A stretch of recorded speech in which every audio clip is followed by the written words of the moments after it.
No me parece mal que se dialogue así en general. Y tampoco me parece mal, ya concretando, que desde el gobierno central se dialogue con el independentismo catalán. Y añado algo más polémico.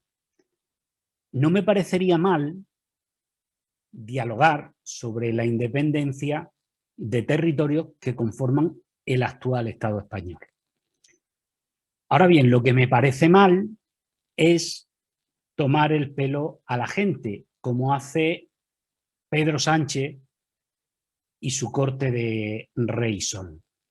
Y también me parece mal que él, como presidente de todos, se deje tomar el pelo, si eso es así, porque a lo mejor no se está dejando tomar el pelo y lo que está haciendo es tomárnoslo a todo de un modo más profesional. El hecho, el hecho es que dos no dialogan si uno no quiere o si uno no puede. Y así, pues resulta imposible el diálogo entre un sector que solo pone en el orden del día concertar el proceso para la autodeterminación de Cataluña mediante un referéndum pactado que conduzca a la independencia, y otro sector que solo puede ofrecer una modificación del estatuto y que a lo sumo podría acabar cediendo hasta maquillar algunos conceptos como podría ser el reconocimiento oficial de Cataluña como nación, que ya digo, tendría sus más y sus menos, pero hasta ahí incluso se podría llegar, pero no más, pero no más. Ni Sánchez ni ningún otro presidente antes o después está en condiciones legales, eso sí, legales, de firmar lo que piden los independentistas, porque exigiría unos cambios reforzados en la Constitución. ¿Y eso qué significa?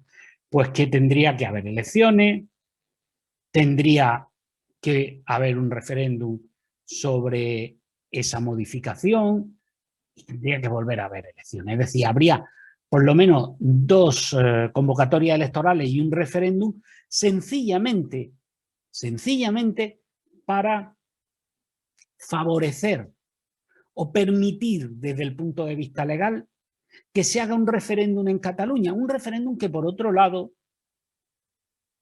tendría un resultado bastante incierto, porque si a las encuestas nos vamos, entre independentistas y no independentistas no hay apenas diferencia desde el punto de vista demoscópico.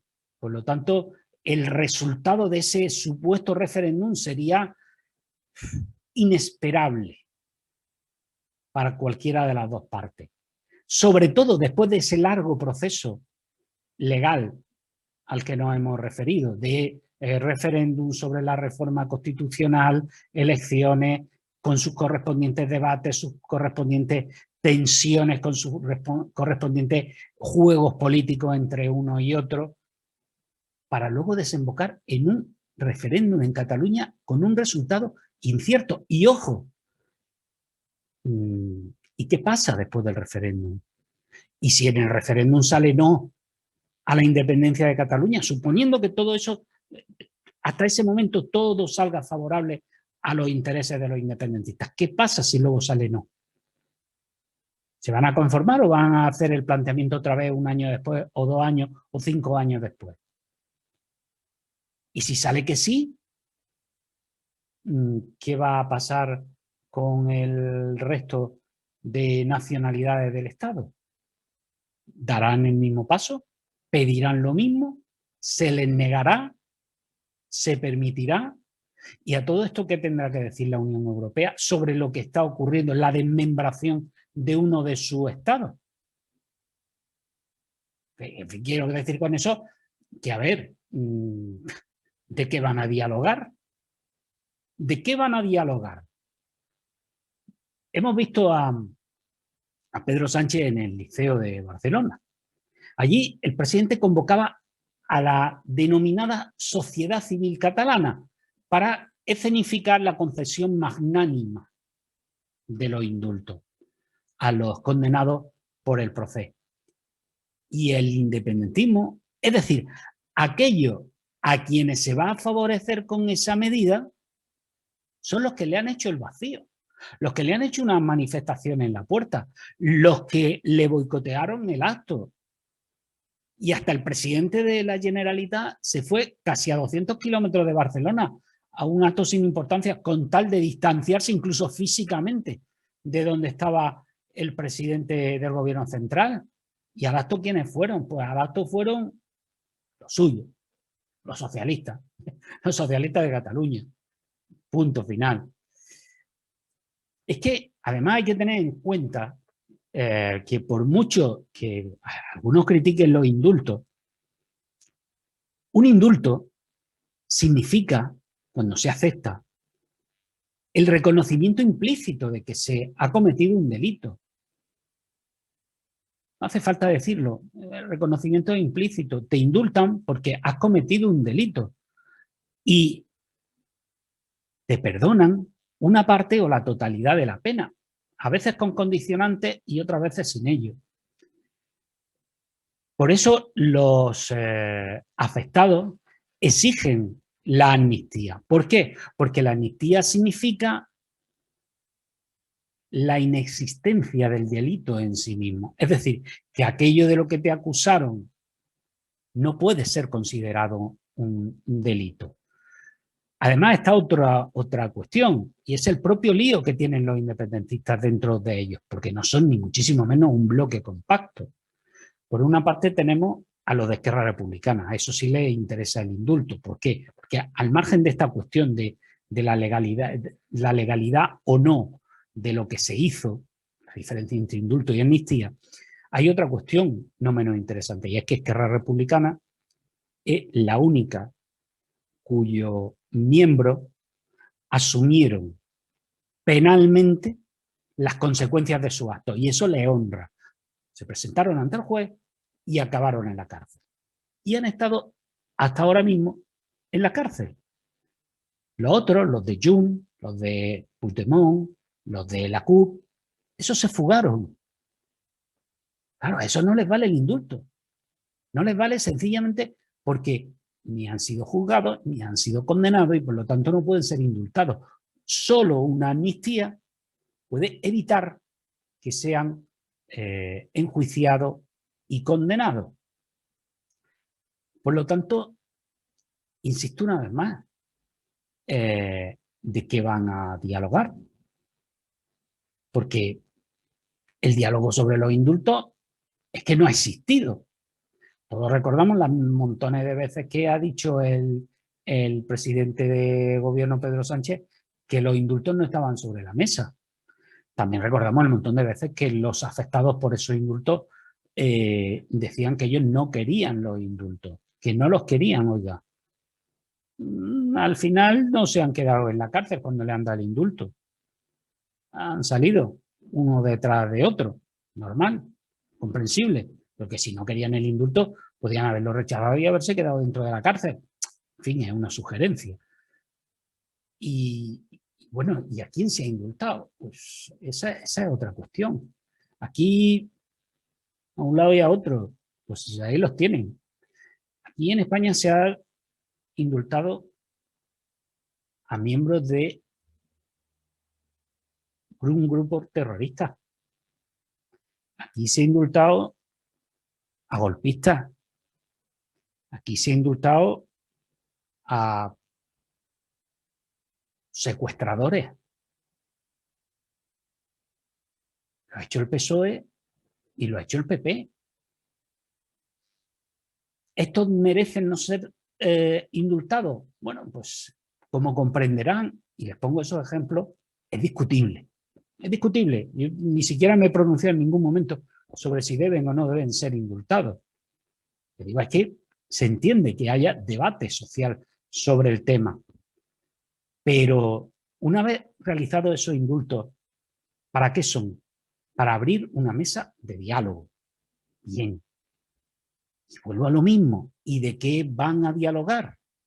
Porque Sánchez aún no lo ha dicho. Sánchez, de lo que ha hablado, por ejemplo, en el liceo, pero en sus peroratas habituales, si me pregunta de periodista, que no nos vayamos aquí a creernos que todo el mundo es orégano. Bueno, pues Sánchez de lo que nos habla es de amor, de cariño, de comprensión, de magnanimidad, de perdón, de reencuentro. Pero oiga, ni una mijita de cuál es la hoja de ruta política que él va a poner sobre la mesa de diálogo. Vamos a dialogar, pero ¿a dialogar de qué?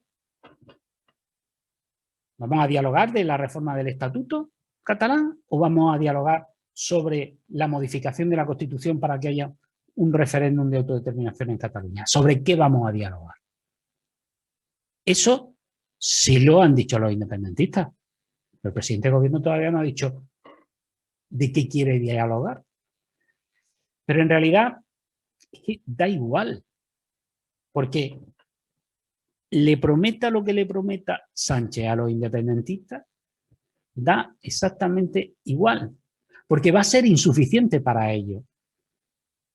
Y a él, además, le va a ser imposible cumplirlo.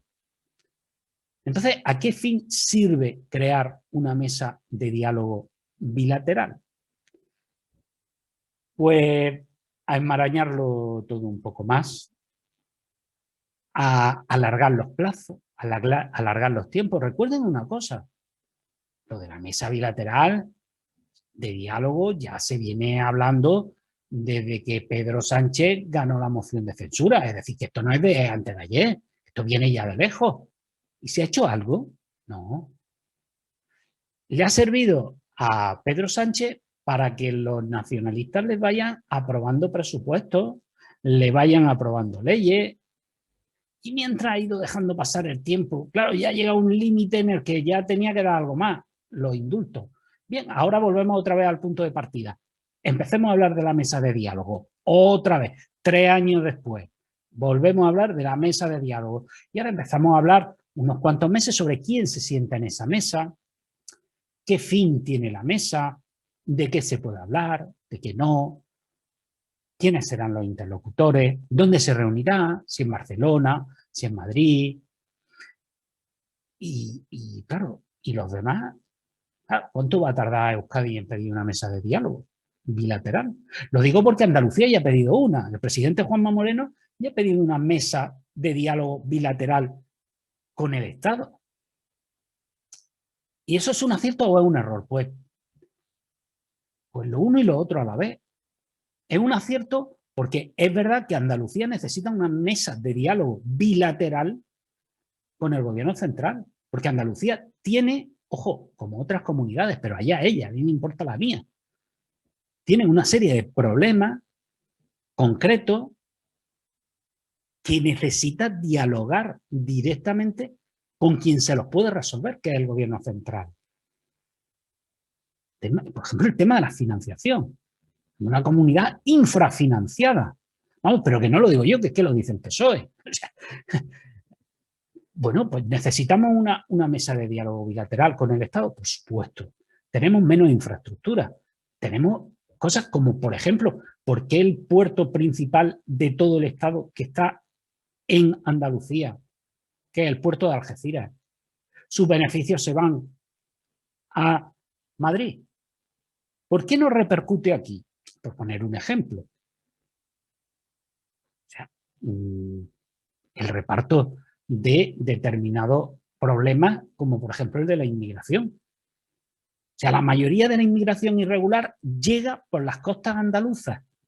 Necesitamos una mesa bilateral con el gobierno central también para tratar ese tema. Es decir, ¿necesita Andalucía una mesa bilateral para resolver sus problemas concretos con el gobierno central? Sí. Ahora bien, ¿dónde está el error? El error está en pedirla ahora, porque nos convertimos en la excusa del PSOE para ceder en la mesa bilateral con Cataluña. Cuando conceda con Andalucía una mesa bilateral y la podrá conceder con Cataluña y dirá, ve, no hay ningún problema. La mesa bilateral es sencillamente el gobierno central y el gobierno autonómico se sientan, hablan, dialogan y, si es posible, llegan a acuerdos. Pero oye, el problema está que no es lo mismo sentarse con Andalucía a hablar de financiación, a hablar de inmigración, que sentarse con Cataluña a hablar de independencia. Entre otras cosas porque es un órdago a la mayor. Y eso significa que con la excusa de la independencia irán arañando cosas.